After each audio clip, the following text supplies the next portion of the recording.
Hari ini saya akan membahas roh Tuhan. Roh Tuhan yang ada pada Tuhan Yesus. Saja kita semua melihat dalam Injil Lukas. Pasal 4 ayat 16 sampai 21. Iya, Yesus ini, ya, ia datang ke Nazaret. Ini datang ke kampungnya. Tempat ia dibesarkan. Dan menurut kebiasaannya, pada hari Sabat, ia masuk ke rumah ibadat. Yesus masuk ke rumah ibadat. Lalu berdiri hendak membaca dari Alkitab. Nah, kepadanya diberikan kitab Nabi Yesaya. Jadi ini kitab Nabi Yesaya, dan setelah dibukanya ia menemukan nas. Nah, nats ya, di mana ada tertulis, nah ini Yesaya pasal 61 sebenarnya Bapak Ibu. Nah, kemudian Tuhan Yesus baca ini, ayat ini dalam nats di kitab Nabi Yesaya. Roh Tuhan ada padaku. Oleh sebab ia telah mengurapi aku untuk menyampaikan kabar baik kepada orang-orang miskin. Dan ia telah mengutus aku untuk memberitakan pembebasan kepada orang-orang tawanan. Dan penglihatan bagi orang-orang buta. Untuk membebaskan orang-orang yang tertindas. Untuk memberitakan tahun rahmat Tuhan telah datang. Ayat 20, kemudian ia menutup kitab itu.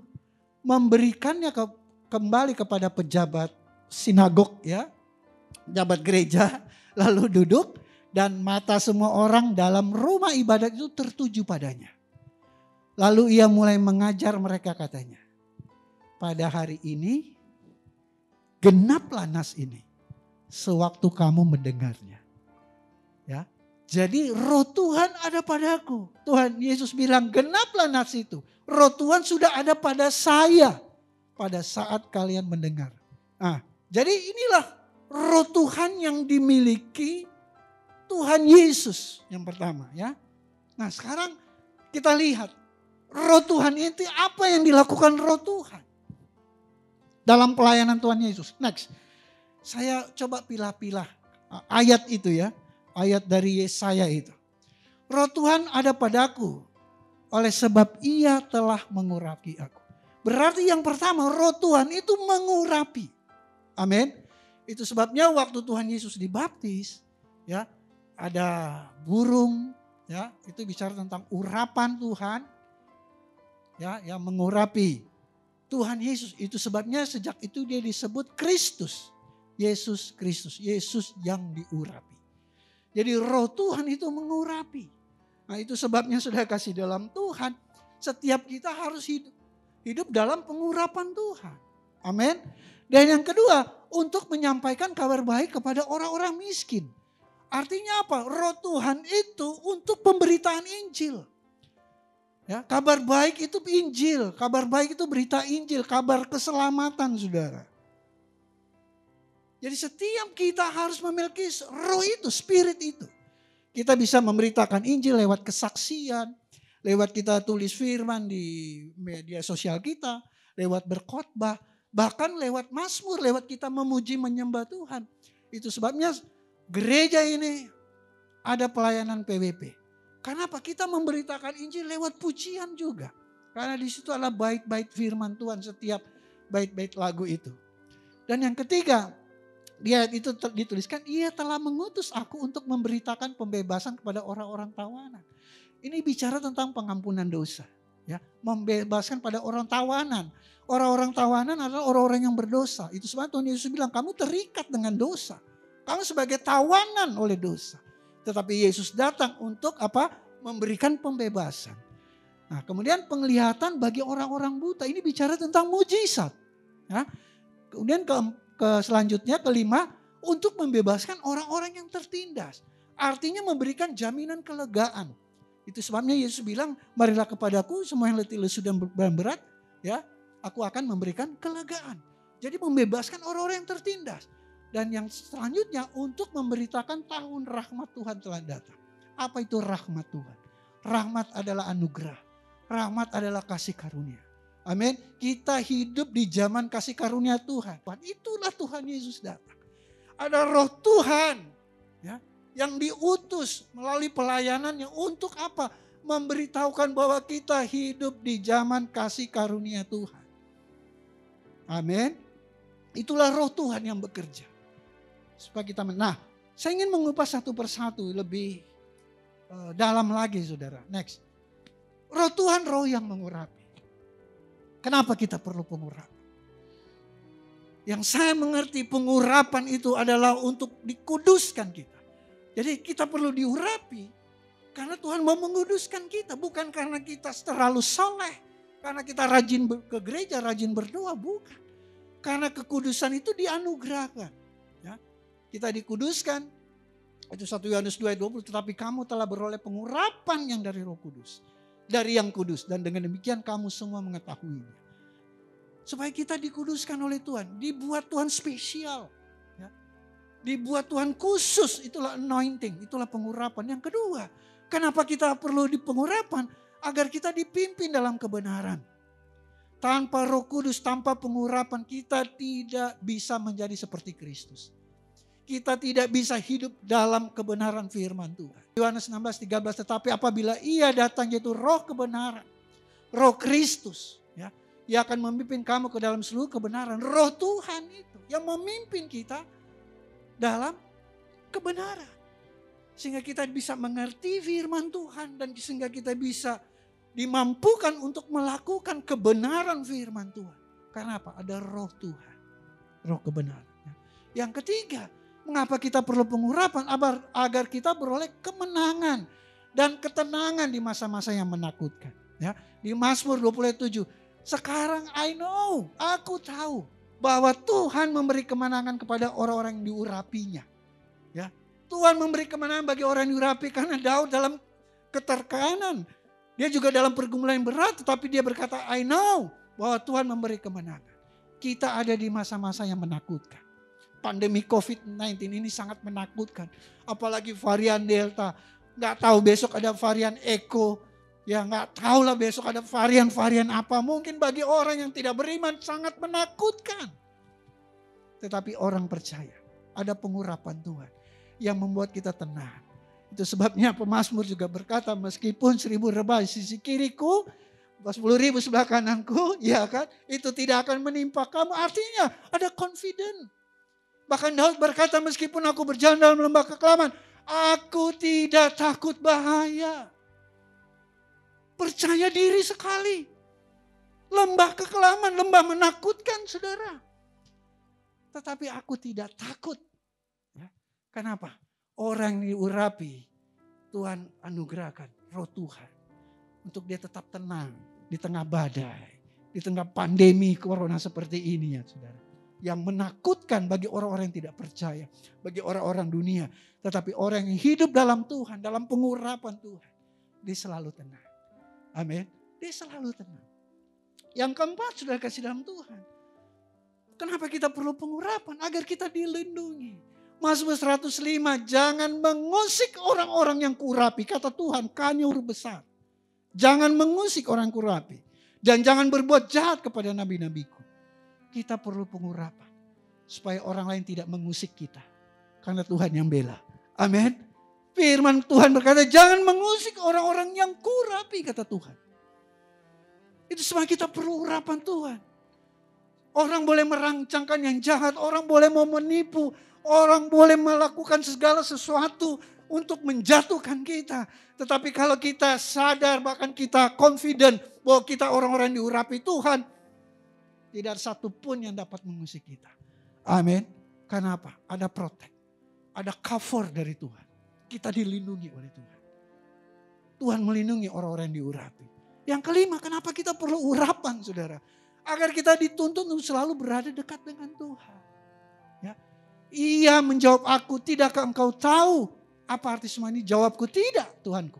Lalu ia berkata, inilah kedua orang yang diurapi, yang berdiri di dekat Tuhan seluruh bumi. Jadi orang yang diurapi Tuhan, dituntut untuk selalu dekat dengan Tuhan. Makanya saya bingung, kalau ada orang yang sudah diodoakan, sudah diurapi menjadi pendeta, sudah diurapi menjadi pengerja, sudah diurapi untuk melayani Tuhan. Tetapi gak ada kerinduan untuk datang beribadah. Memuji Tuhan, menyembah Tuhan. Saya gak mengerti orang-orang seperti itu.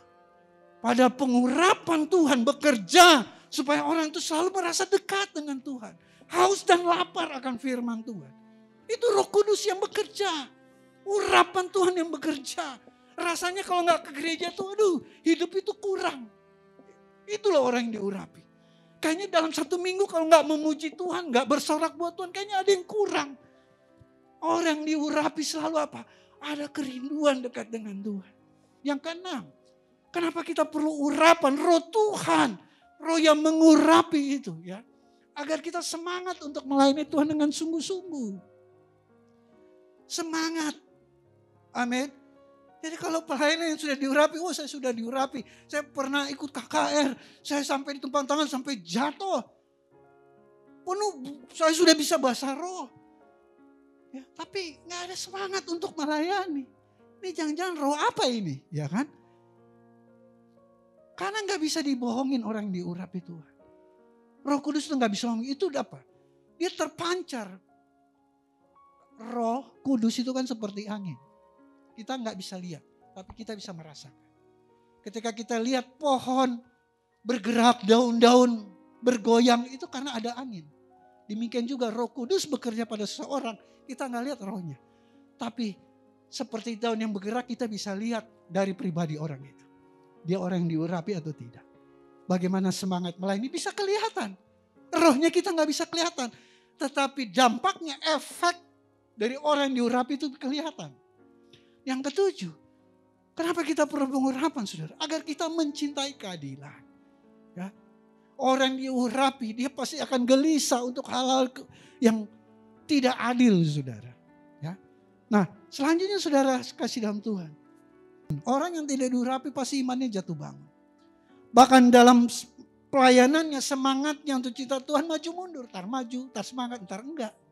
Ya kan? Yang kedua, orang yang tidak diurapi sudah masih terikat. Ya. Baik itu ikatan dia terikat dengan masa lalu. Terikat dengan trauma-trauma, dengan kutuk-kutuk. Masih terikat. Tetapi kalau orang yang diurapi dia dilepaskan itu. Ya. Dia sudah tidak trauma lagi. Yang lalu sudah berlalu. Ya. Dan orang yang tidak urapi dia masih bisa diserang roh jahat Bapak Ibu. Ya. Masih bisa diserang roh jahat. Yang keempat, tidak ada kerinduan yang kuat untuk hal-hal yang rohani. Orang yang tidak gak punya passion yang kuat gitu, yang strong untuk hal-hal yang rohani. Dianggap hal rohani ya biasa lah. Ya. Kemudian cenderung merasa letih, capek dalam pelayanan. Merasa bosan ya pelayanan gitu-gitu doang, ketemunya orangnya itu-itu lagi. Ya. Nah ini ciri-ciri orang yang tidak diurapi. Tapi kalau orang diurapi dia tidak memandang. Ya. Gak ada kata capek buat Tuhan. Gak ada kata bosan buat Tuhan. Yang 6. Ya, biasanya orang yang tidak diurapi dia tidak mampu menjadi pelaku firman. Pengurapan mudah untuk diucapkan. Ya. Tetapi untuk dilakukan perlu kerendahan hati. Perlu membuang segala ego. Perlu membuang segala keinginan daging. Kesenangan pribadi. Perlu pengorbanan, membuang itu. Kalau orang yang diurapi, dia hanya prioritas kepada Tuhan. Dia sudah gak melihat lagi kepentingan dirinya sendiri. Yang kedua, tadi roh Tuhan bicara tentang pengurapan. Yang kedua roh Tuhan dari Nats tadi, Lukas, itu bicara tentang memberitakan Injil. Ya, perintah Tuhan Yesus untuk memberitakan Injil dalam Matius 28. Bahkan Matius 10 ayat 7. Pergi dan beritakan kerajaan sorga sudah dekat. Itu Tuhan Yesus mengutus murid-murid. Dalam Roma juga. Ya, kita harus memberitakan kerajaan Allah. Sebab kerajaan Allah bukanlah soal makanan dan minuman. Tetapi soal kebenaran, damai sejahtera, sukacita dan roh kudus. Soal kebenaran dan damai sejahtera. Itu sebabnya. Bagaimana kita memberitakan Injil. Kita bersaksi. Kalau kita mungkin gak bisa bersaksi tentang kebenaran. Bersaksi tentang damai sejahtera. Karena kerajaan Allah itu bukan... Puji Tuhan, Tuhan kasih mobil. Puji Tuhan, sekarang sudah bisa renovasi rumah. Bukan soal makan minum, bukan soal harta. Puji Tuhan, saya sehat. Puji Tuhan, meskipun saya melewati pergumulan yang berat, tetapi saya tetap bersyukur dan bersukacita tentang damai sejahtera. Itu kerajaan Allah. Ya. Dan sukacita. Selanjutnya yang ketiga, roh Tuhan. Bicara tentang apa? Untuk pengampunan dosa. Ini yang luar biasa, saudara. Tetapi supaya kamu tahu bahwa di dunia ini anak manusia berkuasa untuk mengampuni dosa. Ini anugerah luar biasa. Kalau bicara pengampunan dosa, ini kalau bahasa hukum sebenarnya, saudara. Nah, orang yang mendapat pengampunan artinya dia sudah melewati persidangan. Dia sudah melewati pengadilan. Betul ya Bapak Ibu? Dia sudah divonis. Bahkan dia sudah menerima hukuman. Kemudian mendapat grasi. Dia mendapat pengampunan. Tetapi kita sebagai orang Kristen kita bersyukur. Alkitab berkata suatu hari nanti pada akhir zaman ada pengadilan. Tetapi kita diampuni sebelum pengadilan itu. Apakah ini suatu anugerah? Amin. Pengampunan itu setelah divonis. Baru ada pengampunan. Tetapi Alkitab berbeda dengan dunia ini. Kita bersyukur kita jadi orang Kristen. Sebelum pengadilan akhir itu tiba. Ketika kita percaya Yesus dan kita bertobat. Kita diampuni. Kita diampuni. Nah, saudara kasih dalam Tuhan, selanjutnya yang keempat. Roh Tuhan bicara apa? Mengadakan mujizat. Itu sebabnya kita percaya ya, bahwa mujizat masih ada. Yang dikerjakan Roh Kudus. Apa yang pernah terjadi 2000 tahun yang lalu. Ketika Yesus melayani. Dia melakukan dengan tanda-tanda ajaib dan mujizat. Itu pun masih berlaku. Itu sebabnya gereja Glow sangat yakin dan percaya. Setiap kita mengakhiri ibadah kita. Kita mengucapkan jadilah jemaat Tuhan yang mengerti kuasa serta otoritas. Ya, yang ada dalam dirinya. Yang percaya katakan amin. Kan begitu. Waktu anak kita sakit kita berdoa dalam nama Tuhan Yesus. Jamah sembuhkan anakku Tuhan. Sembuh. Gak perlu cari pendeta. Setiap kita hamba Tuhan. Mujizat Tuhan itu bisa berlaku kepada siapapun. Asal beriman. Asal percaya. Berdoa tapi kalau gak percaya. Ya gak terjadi mujizat. Roh Tuhan. Itu roh Tuhan. 7 roh pertama itu yang diberikan kepada saudara dan saya. Tuhan itu apa? Penguasa. Tuhan itu dahsyat. Kata Tuhan. Artinya kedahsyatan Tuhan juga kita bisa miliki. Karena kita beriman kepada Dia, kita percaya. Sehingga ketika kita berdoa buat suami kita, buat istri kita, buat anak kita yang sakit. Buat usaha kita, kita berdoa mujizat dinyatakan. Asal kita percaya. Amin. Selanjutnya yang kelima. Roh Tuhan itu untuk apa? Memberikan jaminan kelegaan. Matius 11:28-29. Marilah kepadaku semua yang letih lesu dan beban berat. Aku akan memberi kelegaan kepadamu. Pikulah kuk yang kupasang belajar padaku. Karena aku lemah lembut dan rendah hati dan jiwamu akan mendapat ketenangan. Ya, 2 Korintus 4:8-9. Dalam segala hal kami ditindas. Namun tidak terjepit. Kami habis akal, namun tidak putus asa. Kami dianiaya, namun tidak ditinggalkan sendirian. Kami dihempaskan, namun tidak binasa. Ada jaminan kelegaan roh Tuhan itu. Sebagai manusia biasa, saya juga sering mengalami stres. Karena saya bergumul dengan diri saya sendiri. Ya. Saya stres. Tetapi saya tahu jaminan firman Tuhan. Saya selalu datang kepada Tuhan. Saya datang kepada Tuhan. Saya berdoa. Saya menyendiri, saya berdoa Tuhan. Berikan aku kelegaan. Berikan aku ketenangan. Berikan aku kepuasan. Dan Tuhan jawab itu. Ya, rohnya itu yang bekerja. Itu sebabnya firman Tuhan selalu saya ingatkan. Tubuhmu adalah bait Roh Kudus. Itu firman Tuhan. Jadi Roh Kudus itu dia ada tinggal dalam diri kita. Bicara saja dengan dia, Roh Kudus. Beri aku ketenangan. Dia akan memberikan kelegaan kepada kita. Dan itu jaminannya. Amin. Jadi saudara kasih dalam. Bukan berarti kita jadi orang Kristen gak ada masalah. Gak ada pergumulan, gak bisa stres. Bisa stres. Bahkan stres banget bisa. Tapi disitulah kita harus Tunjukkan bahwa kita memiliki Roh Kudus sehingga kita bisa menang melewati setiap pergumulan. Amin. Kita bisa tertekan. Kita bisa frustrasi di dunia ini.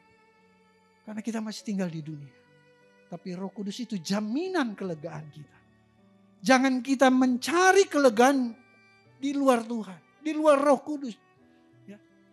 Hanya satu-satunya Roh Tuhan. Dan yang kelima, yang terakhir saudara. Apa itu Roh Tuhan? Untuk memelihara kita dengan kasih karunia. Coba, kita tidak bisa hidup dalam hukum Taurat. Ya. Yohanes 1:7, sebab hukum Taurat diberikan oleh Musa. Tetapi kasih karunia dan kebenaran datang oleh Yesus Kristus. Hukum Taurat saudara. Kita mengingini sesuatu aja itu kita sudah dosa. Nah kalau nggak ada kasih karunia kita itu sudah terhukum terus. Baru mengingini itu belum mengambil ibaratnya. Makanya saudara kasih dalam Tuhan. Kasih karunia yang datang diberikan Tuhan Yesus itu yang memerdekakan kita. Kalau kita dengan hukum Taurat kita terikat. Amin. Roh Tuhan itulah ya yang memberikan kabar tahun rahmat Tuhan. Tahun kasih karunia Tuhan. Artinya kita hidup di zaman kasih karunia Tuhan. Kasih karunia Tuhan itu meliputi kita dibenarkan. Kita orang yang gak benar tapi dibenarkan. Ya, kita harusnya masuk dalam jurang maut tapi kita diselamatkan. Itu kasih karunia. Ya, kita bisa menerima kuasa dan mujizat. Zaman PL jarang mereka melihat mujizat. Mujizat ketika terbelah aja itu kan. Laut terberau atau melihat mana turun dari sorga. Ya, burung-burung. Tapi di zaman kasih karunia. Kita bisa doain anak kita sembuh. Amin. Kadang-kadang kita bergumul dengan ekonomi. Aduh Tuhan besok mau bayar uang sekolah. Itu tahu ada yang kasih. Betul enggak? Ya. Mana yang bersaksi? Harus baik ini tahu ada aja jalan keluar. Itu kasih karunia. Amin. Kita menerima kuasa dan mujizat. Nah, kita bisa melayani Tuhan. Itu kasih karunia. Siapa kita bisa melayani Tuhan? Jangan kita anggap sepele pekerjaannya. Tetapi ketika kita dipilih untuk melayani sekecil apapun pelayanan itu. Harusnya menjadi kebanggaan. Karena itu kita dapat karena kasih karunia. Bukan karena kita hebat. Amin. Harusnya kita bersyukur. Kemudian apa? Menerima karunia-karunia roh. Penyertaan kepada orang percaya dia menyertai. Ya. Hidup dalam kecukupan. Kita gak akan kekurangan. Cukup. Anak cucu kita juga tidak minta-minta roti. Ya. Kalau kaya raya di dunia itu gak ada batasnya. Orang terkaya di dunia aja merasa belum kaya dia. Ya. Kemudian apa? Menguatkan orang percaya. Ketika kita dalam kelemahan. Oleh kasih karunia Tuhan kita dikuatkan. Kita mendapat pertolongan. Ya. Bahkan ada karunia untuk menderita karena Kristus. Banyak orang-orang rela masuk penjara demi Kristus. Itu kasih karunia. Mungkin kasih karunia itu kita tidak miliki. Tetapi Tuhan yang memberikan. Untuk kuat bertahan di tengah-tengah pergumulan harus rela masuk penjara demi Injil, demi Kristus seperti Paulus. Bahkan seperti hamba-hamba Tuhan yang lain, pendeta-pendeta yang lain saya pernah tahu. Dia rela masuk penjara demi Kristus. Itu kasih karunia. Ya. Bahkan kita disebut anak-anak Allah. Itu karena kasih karunia Tuhan. Bersyukurlah kita hidup di zaman kasih karunia. Amin untuk firman Tuhan. Tuhan Yesus memberkati.